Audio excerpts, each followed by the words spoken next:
There is nothing better than always to be in the know-how. This is what this session is about today. The markets are in turmoil. The markets are acting very irrational, very emotional, based on the sentiments and based on a specific verdict that took place yesterday. And actually, it shouldn't be responding like this.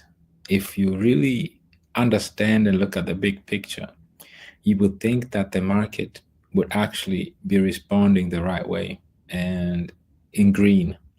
However, because it's based on irrationality, emotions, and just sentiments, this is exactly what it's supposed to, this is how it decided to react. Because usually the markets are forward thinking and they don't like surprises. They like to predictable things.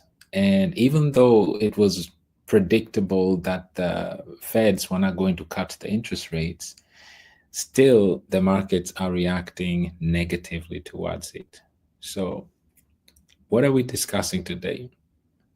First of all, we're going to identify some few things.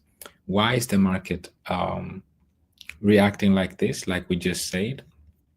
We already understand the reason why, right? The Feds refused to cut rates once more for July. And there were also no positive indications looking forward to September of the Feds cutting rates even further. Let's clarify a few things. The stock market has been hitting all-time highs without interest rate cuts. Even the crypto industry has been, some of the cryptocurrencies have been hitting, even altcoins besides Bitcoin, have been hitting all-time highs without interest rate cuts. And so even real estate have been hitting all-time highs right now. So the markets have been doing great. Even commodities have been hitting all-time highs. Silver, gold, hitting all-time highs. All of this achieved without interest rate cuts. However, what's still been happening in the background is the M2 supply, right? The money supply, the global money supply. That's been going up. So basically that means that what moves the markets is liquidity and not just a cut of the interest rates. Now, let's make this thing clear. Interest rate cuts will result in cheaper access to money, like we've been discussing multiple times, but that's not the topic of today. What we want to cover today is understand that actually, if you look at the big picture and step back, you'll realize that the reason why Jerome Powell is not cutting the interest rates is because all these clarity and regulations that are being passed. And the way, there's two ways to cut interest rates, and there's two outcomes. The first one is what's been always happening through the Feds. And this is what Jerome Powell is avoiding. You cut interest rates, that means cheaper money, cheaper liquidity. However, once you do that, that means that you have to print more fiat, right? And more fiat will be printed into the economy. This will lead to inflation. Inflation will lead to loss of purchasing power, and it will also raise the debt ceiling even further. And that's not what's needed right now. Like we said, assets such as real estate, commodities, stocks, cryptocurrencies are already hitting all-time highs. They are at the all-time highs already. So there is no point to cause inflation. However, on the other side, regulations such as stablecoin bill, the Genius Act has been just passed, and many other regulations are getting ready to be rolled out as well. That will bring demand for both the dollar and the treasuries, the bond markets. And once the dollar is in demand and the treasury bill, the bond market is in demand, with the Genius Act, which is the Stablecoin Act, it will bring demand for the stablecoin, for the bond market, and it will put out stablecoins, the US denominated stablecoins, on a global map, and it will be used on chain. So this will help to bring demand for the bond market. And when there's demand for the bond market, interest rates naturally are brought down without having to mint money, of print money, or cause inflation. And this is why Jerome Powell has been just relaxed and just sitting, and even due to so much pressure, is not budging, because there is no point of causing inflation just by cutting interest rates inorganically. If you can do it organically through the Genius Act stablecoin bill passing, stablecoin issuers such as banks, institutions are getting ready to launch their own stablecoins, and they'll be required to purchase bonds. Once they do that, it will bring a large demand for bonds. That means it will bring the interest rate bond markets, the bond rates will come down naturally, and it will make access to liquidity cheaper without the Feds having to intervene. That's the whole point. But don't take my word for it. Let's go through it step by step and really understand what's happening here. So right now the market is in turmoil. It's volatile right now because the Fed's resistance on rate cuts, right? And the market is now rethinking, right? They're like, okay, what's next? And there was no positive news on September or for the rest of the year, interest rates being cut. And like we just discussed, there is no reason for that, because once the institutions, financial institutions, start issuing their own stable coins, they will be required to purchase bonds. And once they do that, it will bring down the interest rate naturally without having the Feds to intervene. That's the whole point. But let's verify all of that step by step. First of all, let's look at the number one point that is pointing towards stablecoin literally promoting the bond market. First of all, you see this article, stablecoin transactions volume surpasses Visa's in Q1 2025. As we all know, Visa and MasterCard combined have over 90% of the market share in terms of payment processing. So, and stablecoins on chain nearly doubled Visa's volume, over $6 trillion, right? So do we really understand that? This is the last graph over here, right? You see in green is stablecoins, and they're almost doubled Visa's volume, transaction volume, trading volume. And this is massive for such a small niche known as cryptocurrency, blockchain technology. And this is massive because Visa is over 50 years old, has been around for 50 years. Stablecoins have been around for barely 7 or 8 years, right? And already they are doubling transaction volume of Visa. So this is the first indication. And keep in mind, it's happening while the large players like Apple, Meta, Microsoft, JP Morgan, and all of them, they're not even launched their stablecoin on full load yet. And already stablecoins are surpassing. So let's keep that in mind. That's the first aspect. So stablecoin, US denominated stablecoins are going to be in demand and bring demand even more for the bond markets. Once that happens, it will naturally bring interest rates down. That's why Jerome Powell, the chair of the SEC, Security and Exchange Commission, is relaxed and is not in a haste, in a hurry to cut down interest rates, triggering inflation, loss of purchasing power, and also a rising debt. So that's the number one right now. So stablecoins are literally doubled in terms of transaction volume of Visa in Q1 2025 alone. So within the first 3 months of 2025, without it being at its full potential yet. So the best is yet to come. So it might quadruple or 5 times even what Visa is doing within the next coming months as institutions are launching their own stablecoins. So that's the first step. So another thing also that we need to look at here is that it says here company treasury is where it belongs. For many, many years, especially beginning 2024, it's been all about Bitcoin, right? Bitcoin is really straightforward. It's looked at as a store of value. It's the digital gold. and it has the first mover advantage. It's the largest cryptocurrency in terms of market cap, right? And it's the first one that has the largest ETF as well. However, now Wall Street is really starting to understand the value of Ethereum, right? Plus the how the the banning mechanism is a major key player as well, along with yield, right?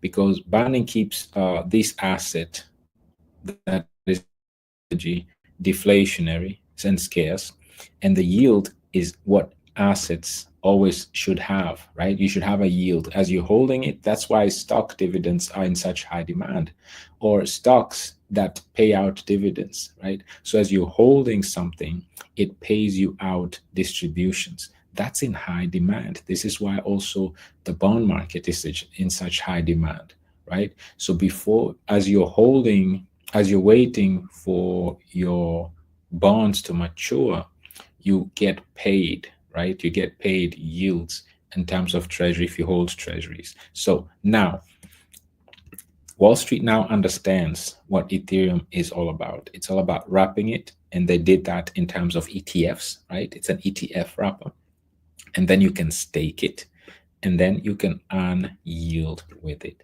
So it's really straightforward. And this is something that now Wall Street understands, right? Based on Bitwise CIO. And Bitwise is also one of these digital cryptocurrency digital assets, asset managers, actually, right? So there's another point that also highlights what makes Ethereum such a massive and a solid asset, treasury asset, right? First of all, like we said at the beginning, the most transactions are in stablecoin, and stablecoin predominantly, as we're about to look at, are transacted on Ethereum. And then that will bring demand to a bond market. Treasury bonds or tokenized bonds are also predominantly on Ethereum as well. Now, the staking, the banning, the yield, all that takes place on a proof of stake blockchain. And Ethereum is the largest proof of stake blockchain as well. So what's next? Let's look at what's next here.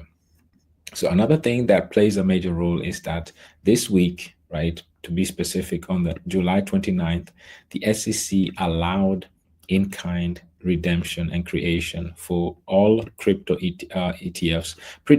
Basically, it's for Ethereum and Bitcoin. So authorized participants are allowed to do an in-kind creation and redemption, right? But only authorized participants. So what is authorized participants? Let's understand that, right? So Decision allows authorized participants to create and redeem ETFs shares directly in BTC and ETH. So that means that if you're if you're a company, an authorized participant, and we're about to look at what is an example of an authorized participant. If you have that, and let's just go there right now. An authorized participant. So first of all, in-kind creation and redemption for spot BTC and ETH don't mean individual investors, you and I, can exchange Bitcoin and ETH for ETF shares or vice versa. Creates, redeems are limited to so-called authorized participants, like we said. Who are those? Those are the Goldman Sachs and the JP Morgans. So JP Morgan and Goldman Sachs can now officially, let's go back here, redeem their ETF shares directly into Bitcoin and ETH. This is a major step forward now. This is a major step.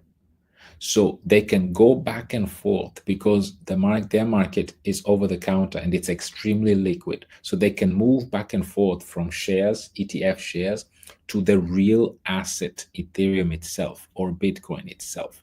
So that's how they keep their liquidity off chain. This is key that we also need to understand. And this was just approved this week.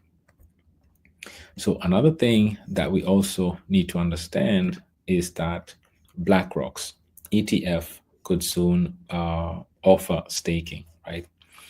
because the SEC now moved forward by approving or allowing, or rather acknowledging, BlackRock and Nasdaq's filing to allow Ethereum ETFs to be staked. So this is a major deal, and by far the biggest fund that is tracking ETF is BlackRock, and they have been green lighted, and this is a great move forward that once green lighted and approved will allow BlackRock, which holds the largest fund tracking Ethereum, the largest Ethereum ETF, and Nasdaq itself, will allow ETF holders to stake their ETH. This is a major deal. So what are we looking at so far? First, the largest, let's pull all of this together. Before we do that, let's look at one more thing here. So Fidelity is the third largest, right? The third largest asset manager in the world. And they believe that Ethereum is not only a store of value, but is a medium of exchange as well. So here in blue, as you can see, that the following section will also demonstrate that Ether can serve as a medium of exchange and a store of value. A medium of exchange has so far always been the dollar, right? And the challenge with the dollar is it's inflationary. But now, and you can't stake a dollar. It's not like you can hold the dollar and you earn more dollars. That's not how it works. They're two completely separate things. There's the dollar as the medium of exchange, and then there is a treasury as the store of value. So these are two separate things. The dollar is an asset on its own, traded on the foreign exchange, and then the bond market is an asset class on its own that is also used for governments are using to accumulate liquidity or get funding by offering a specific interest rate to pay back to those who are actually lending their money to them. Now, Ethereum is both of that in one. The third largest asset manager believes that, right? That's the argument. They're saying that Ethereum is actually can be serving as a medium of exchange and a store of value, both of it, because it has unlimited supply that is deflationary, more deflationary than Bitcoin right now. And then also it's a store of value as well. And let's not just take this article's statement at its face value, right? Let's verify that. First of all, let's look at Fidelity. Fidelity is only behind Vanguard and BlackRock as the third largest asset manager in the world. And they are one of the few that actually are staking the ETH or getting ready to stake the ETH, as well as regulations is about to be rolled out. And they're actually mining their own, or rather they're validators, and they're having their own staking their own Ethereum actually. So what we want to understand here, community, is that let's look at some things that are very important. There are two key things that are driving economies right now globally, and those two asset classes are the most liquid assets in the world. First is the foreign exchange market. Forex market is extremely liquid, and that's what's used, among others, as reserve currencies as well globally. And if you look at where that takes place, that's on chain, that's stable coins. So if you look at stable coins, community, and you look at where are the majority, by now, of course, we know majority of stable coins are traded on Ethereum. And like we started this session earlier, we see that Ethereum, stable coins are literally have doubled transaction volume of Visa in Q1 alone. So stable coins that are merely 7 to 8 years old have the double of the transaction volume of Visa that has been around for 50 years and is well established on a global scale. This just shows you the potential that is yet to come. So if you look at foreign exchange, which is on chain, is known as stable coins, that more than half, 60%, are already being traded on Ethereum. And yet there are many, many more institutions that are already getting ready to launch their own stable coins, and companies as well. We already had Amazon and Walmart are getting ready to launch their own. We already had that Meta, former Facebook, are lining up, putting their heads together, trying to roll out their own. Banks are getting ready to roll out their own stable coins as well. So many, many more to be launched. So this will push this number even further. So the more transactions that are happening, that means more transactions are getting ready to take place on Ethereum. This is the first large asset class. Another large asset class is known as the bond market. And the bond market on chain is known as tokenized treasuries. Right now, tokenized treasuries are predominantly also on Ethereum. So we have the two largest and most liquid asset classes: foreign exchange, which is on-chain known as stablecoin, and the bond market on-chain known as tokenized treasuries, are both on Ethereum already. And this will bring demand for the bond market even more. It will spread the use and utility for the dollar, digital dollar, which is stablecoins, US denominated stablecoins, even more. And this will naturally bring down the interest rates for the bonds and make access to liquidity, to money, cheaper without the Feds having to intervene. Do we now understand why we question, why is the market acting so irrational? If the market would understand what we just discussed for the last few minutes, it won't be red like this. It won't be volatile like this. Actually, if the markets would be rational and look at the whole picture, it should actually be pumping, understanding that we are at the new era. We reached at the new stage where it's no longer required to do QE or quantitative easing by causing inflation. The new era is here. And the new era is the era of the blockchain technology.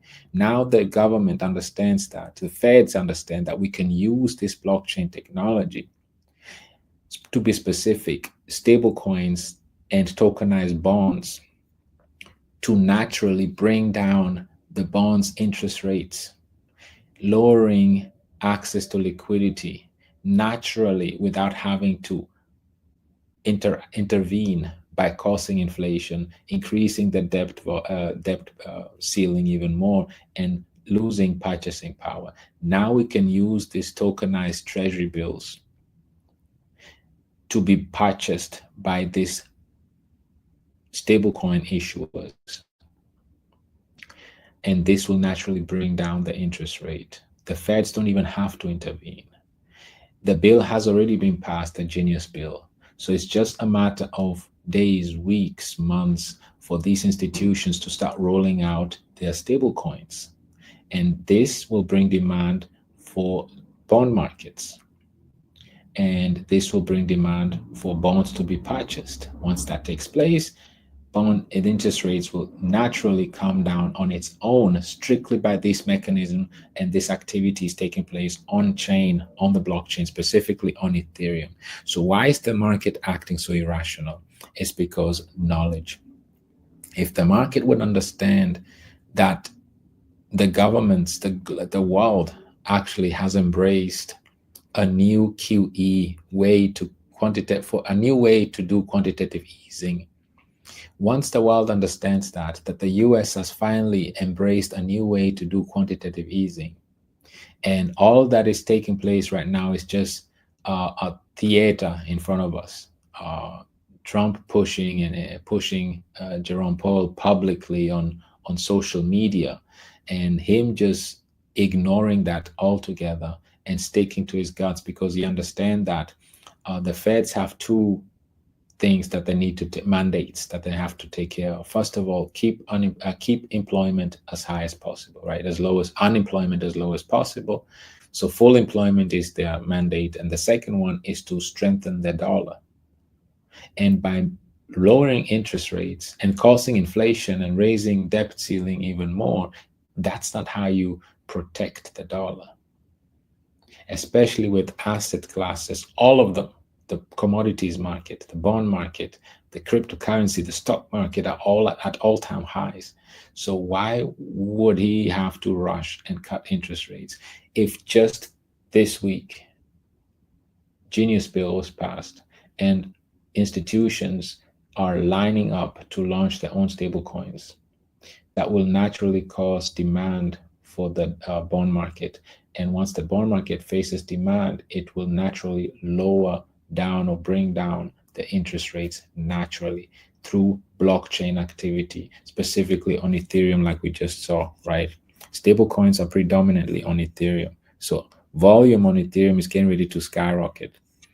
And stablecoin activities are about to take place and skyrocket as well. And as we see, stablecoins already are doubling that volume of Visa. Secondly, we see how the bond market, also 75% of that tokenized bonds are already on Ethereum, but that demand is getting ready to skyrocket even more, bringing even more transaction volume on Ethereum. What happens if there's a lot of volume on Ethereum? Ethereum becomes even more deflationary. Transaction fees, more transaction fees for the stakers.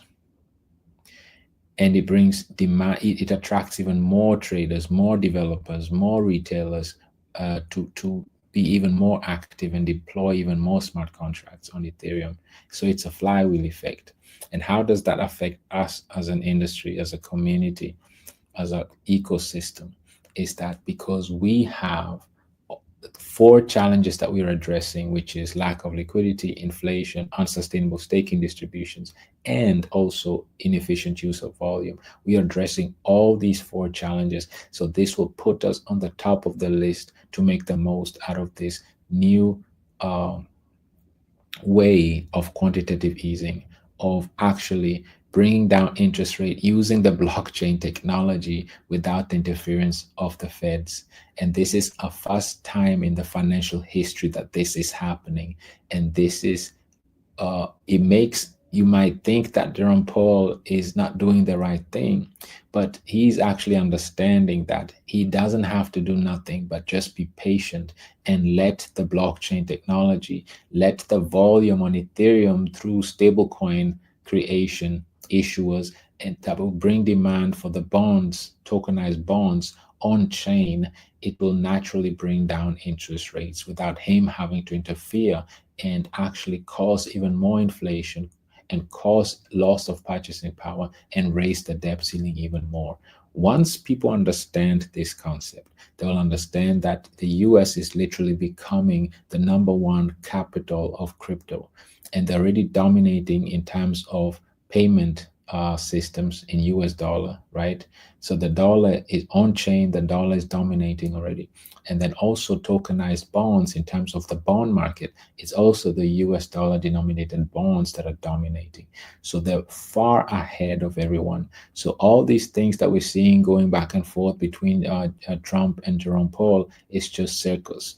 But they already know what they're doing. So it's just a matter of time once stablecoins are starting to be issued by large institutions, specifically banks and these tech companies, will realize how naturally the interest rates are going to fall even further. So why is the market acting irrational? Is because of knowledge, right? Knowledge. If they would understand what's happening right now, the market actually is supposed to be pumping and not dumping right now. That's the message for today, community. I hope the message came across well. We always encourage the community to think critical. Let's just not go with the flow. Let's not just be blown along with the wind, but let's stand firm, understand, try to understand things. Let's challenge ourselves. Let's understand something. Let's ask why and understand it. Once we do, it will make sense to us, or it won't make sense to us, and we won't be swayed by emotions and sentiments like the markets are right now, very emotional and sentiment driven. But rather, once we understand what's happening and what's getting ready to take place and why Jerome Powell is standing on his decision, we'll understand why. right? So great things are coming ahead of us, community. Let's stand firm. Let's be prepared. Let's keep pushing and doing what we need to do. Bring awareness to the industry. Bring awareness to our ecosystem. That's it for today, community. Till we meet again. Bye-bye, community.